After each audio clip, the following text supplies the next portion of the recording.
오늘 함께 은혜 나누실 말씀은 마가복음 1장 6절부터 11절까지 말씀입니다. 요한은 낙타털 옷을 입고 허리에 가죽띠를 띠고 메뚜기와 석청을 먹더라. 그가 전파하여 이르되 나보다 능력 많으신 이가 내 뒤에 오시나니 나는 굽혀 그의 신발끈을 풀기도 감당하지 못하겠노라. 나는 너희에게 물로 침례를 베풀었거니와 그는 너희에게 성령으로 침례를 베푸시리라.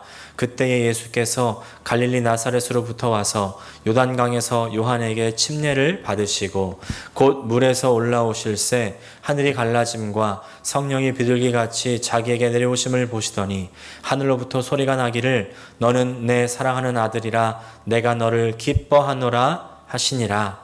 아멘. 오늘 마가복음 1장 6절부터 11절까지 말씀을 중심으로 낮은 곳으로 내려오시는 하나님, 이와 같은 제목으로 함께 은혜를 나누기 원합니다. 어떤 나라든 새로 생기는 나라에는 그 나라마다 개국공신이 있습니다. 조선하면 왕은 이성계지만 그 나라의 기틀을 세운 사람은 정도전, 딱 떠오르는 이름이 있죠.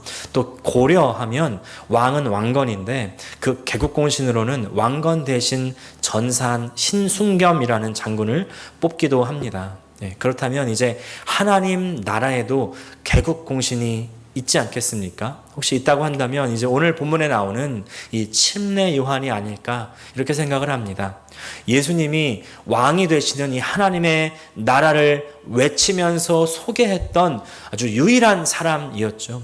그리고 이 나라의 가장 기본 관문이 되는 회개를 외치면서 회개 침례를 베풀었던 사람. 그래서 예수님께서는 여자가 낳은 자 중에 이 침례 요한보다 더 큰 이가 일어남이 없다 이렇게 말씀하시기까지 합니다.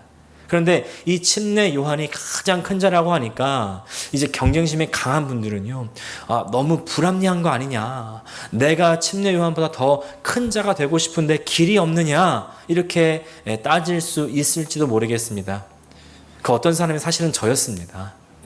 제가 예전에 침례 요한보다 더 큰 자가 되고 싶은 그런 욕심이 있었거든요. 근데 계속해서 말씀을 보다 보면 예수님께서 그런 사람들에게 이런 말씀을 하십니다.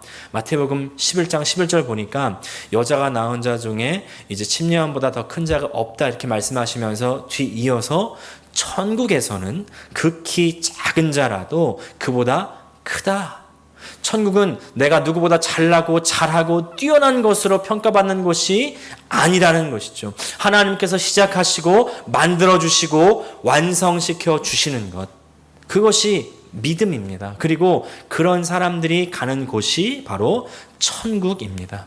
그런 맥락에서 이제 오늘 예수님으로부터 그런 엄청난 아주 최고의 평가를 받았던 이 침례 요한의 태도, 우리가 눈여겨봐야 됩니다.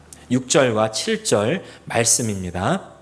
요한은 낙타털 옷을 입고 허리에 가죽띠를 띠고 메뚜기와 석청을 먹더라. 그가 전파하여 이르되 나보다 능력 많으신 이가 내 뒤에 오시나니 나는 굽혀 그의 신발끈을 풀기도 감당하지 못하겠노라. 침례 요한은 낙타털 옷을 입고 허리에 가죽띠를 띠고 그리고 메뚜기와 석청을 먹었던 사람, 광야에서 지냈던 사람입니다.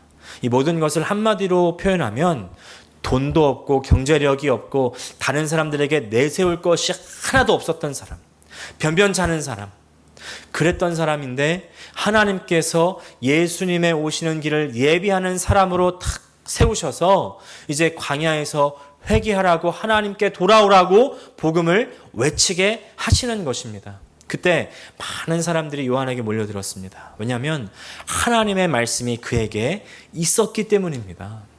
누가복음 3장에 보니까 침례 요한이 있었던 당시의 상황을 말씀합니다. 누가복음 3장 2절 말씀, 안나스와 가야바가 대제사장으로 있을 때에 하나님의 말씀이 빈들의 사가랴의 아들 요한에게 임한지라. 이 말씀 잘 보면 정말 특이하고 흥미로운 구절입니다. 이 말씀을 일단 보면 처음에는 하나님의 말씀이 대제사장에게 임하지 않고 침례 요한에게 임했다는 것이 우리의 눈길을 사로잡습니다.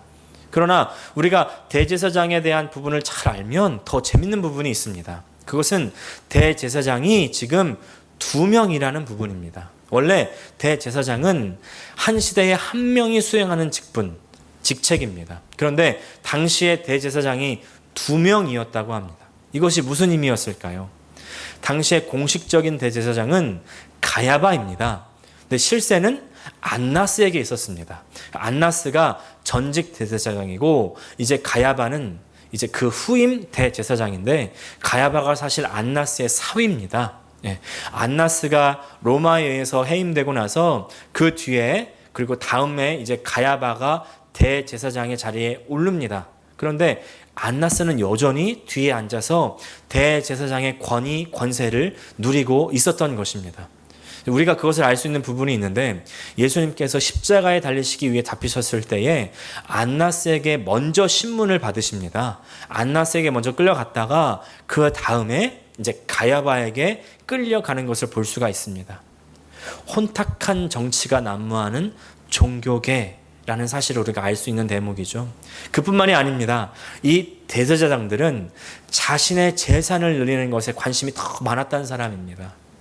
예수님께서 성경에 보면 거의 유일하게 엄청나게 화를 표현하셨던 그런 부류가 있는데 그 부류가 바로 성전에서 이제 재물들을 사고 팔던 사람들이었습니다. 근데 그 재물들을 사고 팔던 사람들의 배후가 있었는데 그 배후가 사실은 대제사장들이 있었던 것입니다. 여러분, 이 상황이 지금 우리 교회들에게도 정확하게 적용되고 있다는 사실 아십니까? 지금 교회들 너무나 잘 살고 있습니다. 담임 목사들 기득권층이 되었습니다. 지금 내가 갖고 내가 누리고 있는 것들 놓고 싶어 하지 않습니다. 얼마나 놓고 싶어 하지 않는지 자기 자녀에게 있는 것들을 다 물려주려고까지 합니다. 여러분, 그런 곳에 하나님 말씀은 임하지 않습니다. 하나님 말씀이 임한 요한을 보십시오. 낙타 털옷을 입었고 가죽띠를 띠고 이 메뚜기와 석청을 먹었다. 가난한 그런 요한에게 임한 겁니다. 그렇다면 가난한 곳에만 하나님 말씀이 임할까요? 그런 부분이 없지는 않을 겁니다. 뭔가 부족하고 뭔가 어려워야 우리가 하나님을 더 찾는 그런 경향이 있지 않습니까? 하지만 그것이 다가 아닙니다. 우리가 겉모습에만 초점을 맞추면 안 됩니다. 그 마음을 봐야죠. 우리가 7절을 다시 보면 나보다 능력 많으신 이가 내 뒤에 오신다. 그리고 그 신발끈을 풀기도 내가 감당할 수 없다. 뭐냐면 예수님을 높이는, 나를 낮추는 겸손한 마음입니다. 나는 아무것도 아니고 예수님께서 다이십니다. 예수면 다다. 이거를 한마디로 뭐라고 합니까? 그걸 바로 주제 파악이라고 하는 거죠. 이제 몇 주 전에 자리가 사람을 만드는 게 아니라 자리가 그 사람이 원래 어떤 사람인지를 드러낸다는 말을 제가 소개시켜 드린 적이 있죠. 자리가 높아지면 인기가 생기고 권력이 생기고 권력 권위가 생기면 놓고 싶지 않은 게 우리 사람의 본성일 텐데 요한은 다릅니다. 정말 겸손하죠. 자기 주제를 압니다. 어떤 목사님이 이렇게 말씀하시는 것이 제 마음속에 큰 울림이 되었는데 그리스도인에게 가장 중요한 덕목은 다른 것보다 주제 파악이다. 주제 파악. 내가 지금 잘 살고 평안하고 잘 된 것이 내가 잘나서 내가 잘해서 그런 것이 아니라 하나님께서 은혜를 주시고 하나님께서 나를 돌봐주셔서 그런 것이라는 것을 인정하는 것입니다. 하나님께서 나에게 은혜를 주시고 내가 그 은혜를 누리는 것이 내가 율법을 잘 지키고 하나님 말씀을 잘 지켜서 예배를 잘 드리고 헌금을 잘해서 죄가 없고 의인이 돼서 그런 것이 아니라는 것이죠. 나는 여전히 죄인입니다. 나는 여전히 부족합니다. 하지만 하나님께서 나를 용서해 주시고 하나님께서 나를 사랑해 주셔서 그런 것입니다. 우리는 나의 이 주제를 잊지 말아야 됩니다. 나는 죄인입니다. 하지만 용서받았죠. 나는 용서받은 죄인. 나는 그 용서받은 죄인의 그 빚진 자의 마음을 잊지 말아야 합니다. 그런 사람에게 하나님 말씀이 임하는 것입니다. 하나님의 은혜가 임하는 것입니다. 이제 그런 침례 요한에게 예수님께서는 침례를 받으러 나오셨습니다. 예수님께서는 죄가 없으셨지만 그러나 다른 죄인들과 똑같이 침례를 받으러 오시는 겁니다. 침례란 예식은 물에 잠길 때 죄인인 내가 죽고 이제 물에서 올라올 때 깨끗해진 내가, 새로워진 내가 올라오는 것입니다. 그것을 표현하는 예식이죠. 죽음과 부활입니다. 바로 예수님의 사역의 예표입니다. 그래서 이 침례식이 참 중요합니다. 우리도 똑같은 물에 들어갔다가 나올 때 예수님의 십자가와 부활에 동참하는 것입니다. 예수님은 분명히 이 새로운 나라의 왕으로 오셨는데 그런데 그 왕으로 오신 이유 죽기 위해서. 세상 어느 나라 왕이 내가 죽기 위해서 왕이 되는 왕이 있습니까? 하늘에서 오신 왕은 근데 죽기 위해서 오셨다는 것입니다. 왜? 죽어야 백성이 살기 때문에. 죽어야 저 살아가는 백성을 구원할 수가 있기 때문입니다. 그 죽음을 예수님께서 처음부터 짊어지시고 오신 것입니다. 그것을 침례를 통하여 아버지께, 성령님께, 그리고 우리에게 온 세상에게 만물에게 알리시고 선포하시는 것, 그것이 바로 예수님의 침례입니다. 침례는 선포예요. 내가 더 이상 옛사람으로 살지 않겠고 이제 죽고 부활해서 예수님께서 우리에게 주시는 그 새 생명으로 살겠다는 선포입니다. 그래서 우리에게 침례식이 중요합니다. 믿음의 선포이기 때문이에요. 내가 이 선포가 중요한 이유, 내가 이미 그런 사람이 되었기 때문입니다. 말만 있고 내용이 없다면 공허한 선포겠지만 예수님의 침례, 다시 말해서 그 예수님의 십자가의 사역으로 말미암아 그 은혜를 입은 사람들에게 성령의 침례를 주시는 것이죠. 내용이 있습니다. 믿음으로 예수님의 은혜를 받아들인 사람들은 이제 성령님께서 거듭나게 하십니다. 마음을 변화시켜 주십니다. 8절 말씀, 나는 너희에게 물로 침례를 베풀었거니와 그는 너희에게 성령으로 침례를 베푸시리라. 우리의 물 침례가 의미가 있는 이유, 성령의 침례를 받았기 때문입니다. 믿음으로 거듭났기 때문입니다. 그리고 성령의 침례를 받은 우리는 항상 우리의 삶 속에 선포해야 됩니다. 믿음의 선포를 하시는 삶을 살아야 돼요. 우리 비밀 요원 같은 그런 생활, 그런 믿음 생활, 그런 신앙 생활, 비밀 요원은요, 자기 신분을 절대적으로 숨기는 사람들이잖아요. 요원의 정체가 탄로나면 그때부터 그 요원 가치가 없어지죠. 우리는 세상에서 그렇게 비밀 요원처럼 이 믿음 생활을 하고 있지는 않습니까? 혹시라도 내가 그리스도인이라는 것, 믿음이 있다는 것을 탄로나지 않게 하려고 정말 노력 많이 하고 있지는 않습니까? 그래서는 안 됩니다. 우리는 삶 속에서 항상 믿음을 선포할 수 있어야 됩니다. 그 믿음을 볼 수가 있어야 됩니다. 침례는 그 시작이에요. 예수님도 침례를 통해서 내가 죽기 위해서 왔다고 온 세상 만물에게 선포하는 것입니다. 이제 그렇게 공생애를 시작하셨고 그리고 그렇게 선포한 대로 십자가 상에서 공생애를 마치시는 것이죠. 그런 삶을 그대로 사신 것입니다. 우리도 믿음을 선포하고 그 선포한 대로 살아갈 수 있으시기를 간절히 축복합니다. 이제 그렇게 선포하신 예수님의 침례 이후에 하늘에서 징조가 있습니다. 9절, 10절, 11절 말씀입니다. 그때에 예수께서 갈릴리 나사렛으로부터 와서 요단강에서 요한에게 침례를 받으시고 곧 물에서 올라오실새 하늘이 갈라짐과 성령이 비둘기같이 자기에게 내려오심을 보시더니 하늘로부터 소리가 나기를 너는 내 사랑하는 아들이라 내가 너를 기뻐하노라 하시니라. 예수님께서 물에서 침례를 받고 이제 올라오실 때에 여러 가지 징조가 있습니다. 세 가지인데 첫 번째, 하늘이 갈라져 내려오시는 성령님의 모습이 비둘기 같다 이렇게 얘기합니다. 이제 많은 사람들이 비둘기라는 단어에 유의하지만 여기서 우리가 주의해야 할 단어는 바로 내려왔다라는 단어입니다. 여기서 내려왔다는 말은 훨훨 날아다녔다는 말입니다. 다시 말해서 성령님께서 이제 그 갈라진 하늘 아래로 훨훨 날아다니셨다는 거죠. 근데 성경에 보면 성령님께서 훨훨 날아다니신 때가 또 한 군데 있습니다. 바로 창조하실 때입니다. 창조하실 때.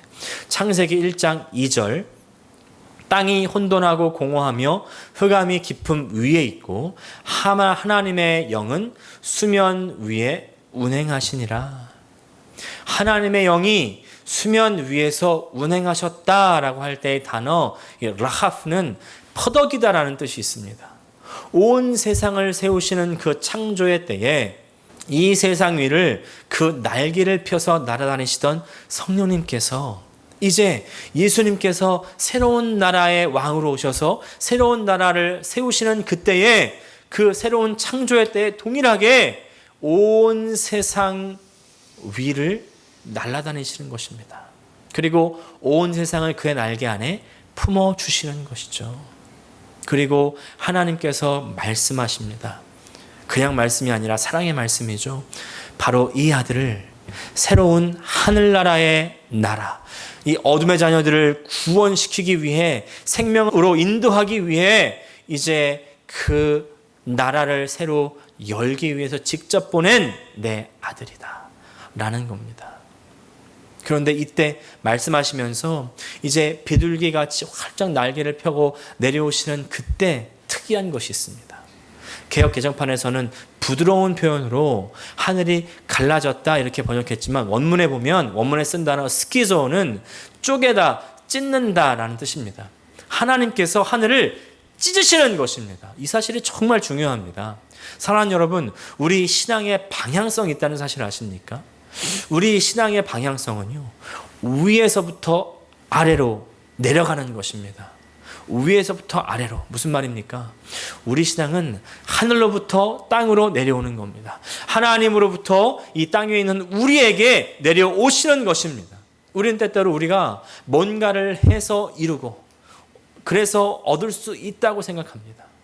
주일 성수를 해서 기도를 하루에 3시간, 4시간, 5시간씩 해서 또 내가 금식을 해서 내가 헌금을 해서 내가 봉사를 해서 그렇게 해내면 우리의 신앙의 수준을 이룰 수 있다고 그렇게 생각합니다. 왜냐하면 세상에서는 그렇게 얻기 때문이죠. 내가 뭔가를 해야만 얻기 때문이죠. 하지만 우리의 신앙생활은 절대적으로 하나님으로부터 우리에게 내려오는 일방통행입니다. 하나님이 하늘을 찢으시면서까지 우리에게 내려오시는 것입니다. 우리는 그 하늘에서 내려오시는 하나님의 은혜를 받는 겁니다. 받아 누리는 것입니다. 잘 보십시오. 예수님의 성육신도 그런 겁니다. 계속해서 말씀드리지만 성육신은 성스러운 육신이 아니라 육신이 되었다 이런 뜻이죠. 이제 이게 잘 표현하니까 성육신, 육신이 되었다는 것이지 사실은 내 신성을 찢어버리고 육신을 입고 내려오신 것입니다.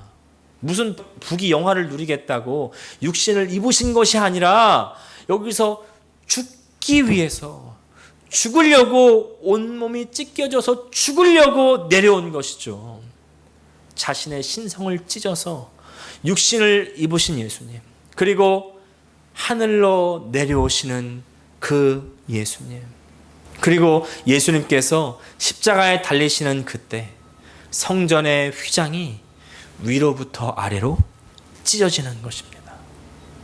이에 성소 휘장이 위로부터 아래까지 찢어져 둘이 되니라.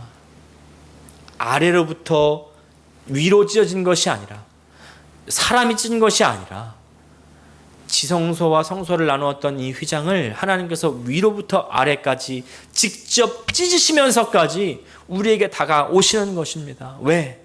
우리를 만나기 위해서 나를 떠난 너희여 나에게 돌아오라는 겁니다. 이제 너희가 나에게 올 수 있도록 길을 열어주었다는 것입니다. 은혜입니다. 하늘을 찢고 그 휘장도 찢고 신성을 찢고 그리고 내 육신을 찢으시면서까지 우리에게 오시기를 원하는, 또 우리가 하나님께 가기를 원하는 그 하나님의 철저한 마음, 우리가 마음껏 하나님께 다가가기 원하시는 그 간절한 마음 여러분 느껴지십니까?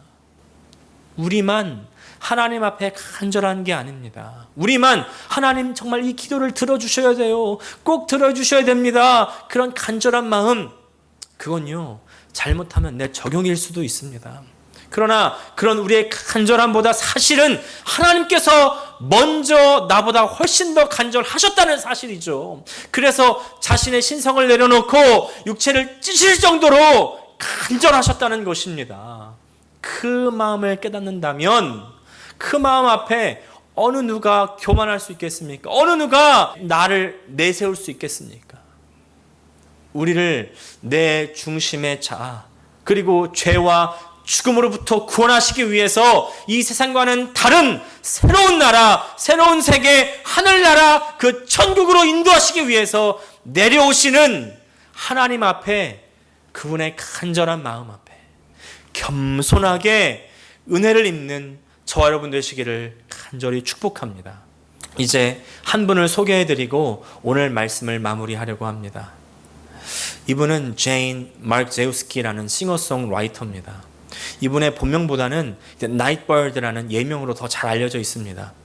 이분이 약 한 달 전에 아메리칸스 갓 탤런트라는 프로그램에서 It's OK라는 노래를 부르게 되면서 대중에게 알려지게 되었습니다. 내용은 이렇습니다. 내가 여러 가지를 다 시도해봤지만 안 되더라. 하지만 괜찮다. 나는 지금 막 폭발할 것 같지만 하지만 괜찮다. 괜찮다. It's okay. 그렇게 계속 노래하고 있는 겁니다. 이 노래 후에 모든 관객이 이제 기립박수로 환호하고 아메리칸스 갓 탤런트 심사위원이 이제 골든 부저를 이 나이트버드에게 주는 겁니다. 이 골든 부저를 받은 참가자는 바로 본선으로 진출할 수 있는 권리를 받는데요. 근데 이 It's OK라는 노래가 모든 관객과 그리고 심사위원의 마음을 울린 이유가 있습니다. 그 이유는 바로 이 나이트버드라는 가수가 현재 암투병을 하고 있기 때문입니다. TV에는 다만 암투병을 하고 있다, 그런 이야기만 나왔는데 좀 제가 알고 보니까 아주 정말 더 기구합니다. 2017년도에 유방암 3기 진단을 받습니다. 1년 동안 치료를 받고 완치 판정을 받았는데 몇 달 뒤에 재발한 겁니다. 두 번째 암투병을 시작하게 됐습니다. 근데 그때 5년간 함께하던 남편이 떠나가 버립니다. 그리고 2020년 7월에 조금 상태가 조금 호전되는 듯 싶더니 2021년 들어서 그 암이 간과 척추 그리고 폐, 그렇게 전이가 되어버리고 만 겁니다. 너무나도 절망스러울 수밖에 없는 상황. 근데 그때 나이트버드가 부른 이 노래는 It's OK라는 겁니다. 어떻게 그런 상황 가운데 정말 절망하며 좌절할 수밖에 없는 그 상황 가운데 괜찮다고 얘기할 수 있는 걸까요? 제가 좀 더 찾아보니까 이분이 정말 하나님을 신실하게 믿는 사람이었습니다. 이분의 블로그에 들어가 보니까 이런 글이 있습니다. But one thing I know for sure is this. He can never say that he did not know me. 한 가지 확실한 것은 하나님께서는 나를 모른다고 하지 않으실 것입니다. Call me cursed, call me lost, call me scorned. But that's not all. Call me chosen, blessed, sought after.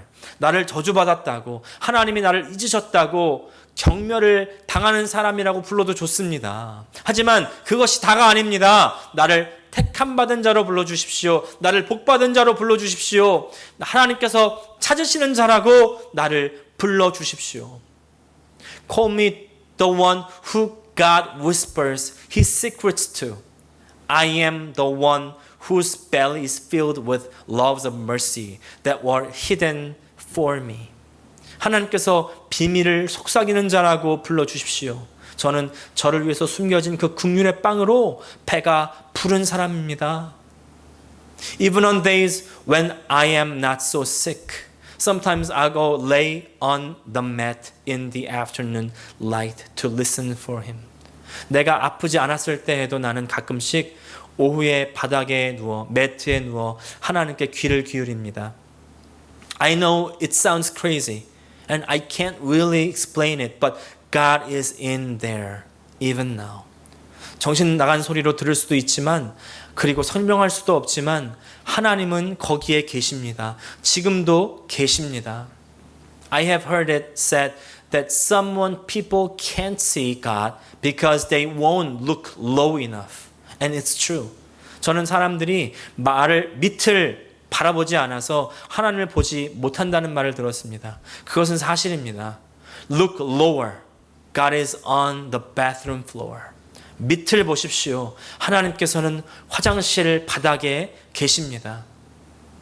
이 제이는요, 나이벌드는요, 너무나 아파서 다 토하고 너무나 힘든 그때에 화장실 바닥에 엎드려서 아무것도 할 수 없는 그때에 하나님을 원망하고 하나님께 욕도 했다고 합니다. 근데 그때 자기가 여전히 깨달았던 것은 여전히 하나님은 그 밑에 나와 함께 계셔서 나를 들으시고 그런 나와 함께 하셨다는 것이었다는 것입니다.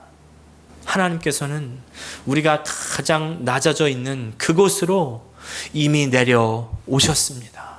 그 시간에, 그 아프고 절망하는 그 시간에 우리와 함께 하시고 계십니다. 하늘에서 이 땅으로 영광의 자리에서 고통의 자리로 이미 내려오셨습니다. 하늘을 찢고 그 신성을 찢고 버리고 육신을 찢어 우리에게 내려오시는 그 하나님을 여러분 바라보실 수 있기를 축복합니다. 그 하나님의 음성을 들으실 수 있기를 축복합니다. 그 하나님의 임재를 체험할 수 있으시기를 간절히 축복합니다. 기도하겠습니다. 하나님 우리 아버지, 정말 하늘을 찢으시고 우리에게 내려오시는 그 하나님, 그 신성을 찢어버리고 육신을 입고 우리에게 내려오시는 그 하나님, 육신을 찢어 우리에게 생명을 주시는 그 하나님, 성육신 되신 예수 그리스도를 우리가 만나게 하여 주시옵소서. 우리가 마음속에 더 받아들이게 하여 주시옵소서. 나의 왕으로, 나의 주인으로 고백하며 이 세상 살아갈 때 정말 승리로 주 앞에 영광 올려드리는 우리 모든 주의 백성 다 될 수 있도록 도와주시옵소서. 저 요한이 하나님 앞에 겸손한 마음을 가지고 정말 선포하고 외쳤던 것처럼 우리도 겸손한 마음으로 하나님 앞에 은혜를 입고 하나님의 은혜를 누리며 살아갈 수 있도록 도와주시옵소서. 예수님의 이름으로 기도합니다. 아멘.